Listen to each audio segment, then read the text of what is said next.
নারীকে ভাঙা সহজ হলেও জুড়ে দেওয়া অতটা সহজ নয়, কারণ তারা অন্যের দ্বারা ভাঙে ঠিকই, তবে অন্যের দ্বারা জুড়ে না, বরং ভেঙে যাবার পর নিজের মতো করে বাঁচে, নীরবতায়, একাকিত্বে, নিঃসঙ্গতায়। কারণ সে ভাঙার আগে তার সর্বোচ্চ দিয়ে চেষ্টা করে তাকে যেন ভাঙা না হয়, কিন্তু তার চেষ্টার ফল শূন্য হলে সে বাধ্য হয় ওই ভাঙন থেকে নিজেকে সরিয়ে আনতে। অভিমান করতে করতে যখন সে বুঝে যায় তার আবেগ অনুভূতির মূল্যই নেই যে মানুষটার কাছে, তখন সে সেই মানুষটার থেকে একটু একটু করে নিজেকে সরিয়ে নেয়। অবশেষে অভিমান করাও ছেড়ে দেয়, নরম মনটাকে কঠিন মোড়কে মুড়ে নেয়।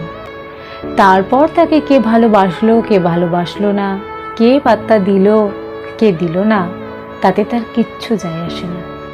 মানুষ একবার বদলে গেলে ভয়ঙ্করভাবে বদলে যায়। মাটি একবার পুড়ে গেলে সে তার কোমলতা হারিয়ে শক্ত পাথরে পরিণত হয়। তখন হাজার চেষ্টা করলেও তাকে আর নরম মাটিতে ফেরানো যায় না।